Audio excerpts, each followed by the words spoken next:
Welcome back, welcome back, welcome back. Season 3, Episode 1. We here now. So before we even get into anything, appreciate you guys tuning in, making a crossover from Instagram to YouTube. A little more freedom, a little longer videos, a little more conversation in the comments. I love it. But let's not waste any time. Let's get straight into it. So, topic of discussion today is, why do you buy sneakers? I posed this question on Instagram last week and got a lot of comments. We'll get into those a little later. But let's start why I started buying sneakers. So from a young age, my dad traveled a lot, came back one time from Hong Kong, and he brought back the white maroon Retro 6. So, you know what I mean, year was like 91-ish. And that was the first pair of Jordans I ever had. Before that, I really didn't care much about sneakers or shoes or whatever. I pretty much just wear whatever my parents bought me, you know what I mean? So after I got those, of course, those were my go-tos. I'd wear them everywhere, to school, to the playground, anywhere my parents took me, I always had those on. And one of the things I noticed is once I had those shoes on, not just other kids looked at me differently, but adults look at you differently too. It's a different status. And where you wear different things, people identify with you different, whether it was the parents that would see them or the other kids that would notice that you had them and they didn't. I'm from the hood, Detroit, Michigan, Jackson, Michigan, went back and forth my entire youth, but shoes were a big deal, but I didn't know it until then, right? So fast forward, we get new neighbors, he moves in, and instantly, first thing I do, you know, as I go over to meet the new neighbors, meet the parents, meet the kids, what's he got on his feet? The newest Jordan in the newest color. And immediately, I just assume, hey man, this guy's cool, right? Because at that young age, you kind of think about it, you know, the cool kids have the cool shoes, the nice clothes, so on and so forth. You attach it as far as like a symbolism to them. So, you know, going on. As I get a little older, I start to think, you know, every single time I'm asking for something, I'm not asking for toys anymore. I'm not asking for video games. That's not really my thing. Anytime my parents are asking me what I want for a birthday or Christmas or whatever it is, I'm telling them shoes. And you know what I mean? At the time, I'm probably 9, 10, 11 years old, and they're looking at me like I'm crazy.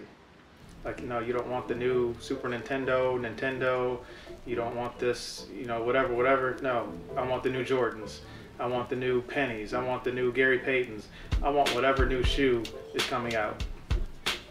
So, you know, as you go forward, get into middle school, get into high school, get more and more into sneakers. And as you get older, you see it even more. People see your shoes and they directly, immediately start to make an opinion, right? Sometimes it helps, sometimes it hurts.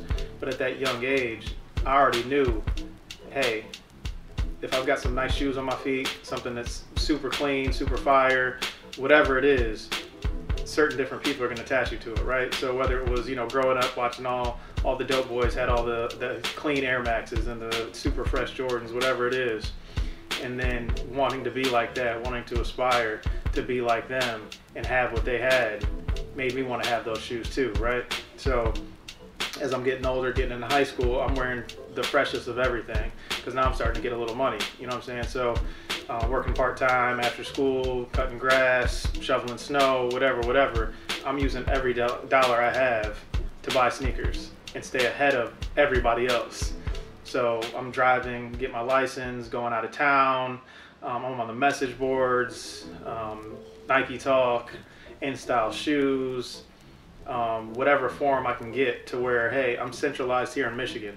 We don't get everything. So I'm hitting people in Chicago, I'm hitting people in New York, I'm hitting people out in LA. Hey, you know, I'll send you this money order, I'll send you this concealed cash, these are dropping out there, grab them, size 10.5, get them to me over here. And then eventually, all of a sudden, I've got a lot of shoes that nobody else in my area has. And what does that do? Immediately, you wear those out somewhere, it's over. You know what I'm saying? So that's really how I got started into it. You know, from my childhood, noticing how it helped people look at you differently. I was shy as a kid, you know, didn't really have a ton of friends, but that was something that helped me get friends when I was 8, 9, 10 years old. And it's crazy to think about it now looking back, but that's exactly what happened. And then eventually, you know, get to the older age and you already have the friends, so then they just grow with you. And then growing outside of high school, you know, it just developed more and more and more. I was buying shoes after shoes after shoes after shoes. Every dollar I could was going into, you know, shoes, and then eventually started going to apparel and clothing as well. But just always wanted to be, you know, the freshest I could be, because you never knew who you're going to see. And that first opinion, in my eyes, always went to the shoes. So in my head, I always had to have the cleanest shoes, the freshest shoes, the shoes nobody else had, so that if I go somewhere where there's a huge group of people, you stand out because of it. And because of that, people recognize you, so on and so forth. So that's a little bit of my story. Let's take a second and look at some of these Instagram comments that you guys left last week and see what you guys thought. My guy Timbo said, I got picked on because we couldn't afford them. Now my closet is worth more than theirs. So that's the same with a lot of people, you know what I mean? They go back and buy the stuff they couldn't afford or couldn't get when they were younger. And then now they have the money, now they have jobs, now they're adults. They go back and get a lot of stuff they couldn't, which is nice that a lot of the brands are bringing back some of the retro stuff. So where if you missed out on an older shoe back in the late 90s, early 2000s, now you can just go buy it off the shelf. Now you can buy it off StockX. Now you can buy it on eBay. A lot of different ways to get some of that stuff you couldn't afford back in the day. My guy Dre said, I've been in the culture of shoes before it was an official culture. I simply love it. So, you know, a lot of people like myself got into it at a young age before it was what it is now. You know, whether it be high school, middle school, coming out of high school, where you just love sneakers. And it wasn't a culture then, you know what I mean? It was a real secret society almost, a small subculture of basketball and other sports, to where you didn't really like every sport, but you bought the shoes to go along with the players that played that sport. So definitely good notes there. My guy Shaw said he's always been around them ever since he was a toddler. So a lot of parents get their kids into shoes. You know, I know myself, I have 2 daughters. You know, when they were young, they always had Jordans and Air Max and Dunks and Vans and all the cool shoes. So I'd imagine as they get older, they're going to continue that trend.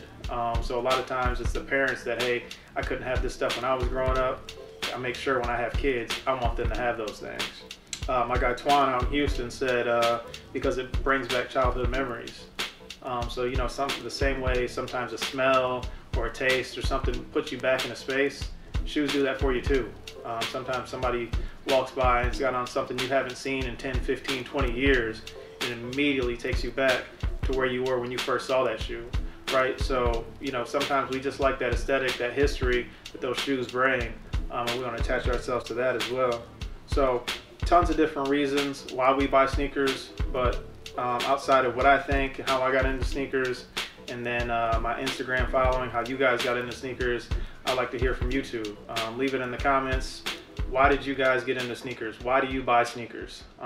You know, let's have a conversation, how we all got started in this, and then look at, you know, different places of where we are today because of it. Hit me in the comments below. It's a little different than Instagram, so I don't know, you know, where the comments are going to be. They're going to be down here somewhere, I'd imagine. But go ahead, type them up, subscribe if you need to. I'm not really worried about having 1 billion subscribers. I'm more or less just worried about the conversation. That's all I'm here for. Shout out Andy on the phone case too, casenerd.com. Get yours. Peace.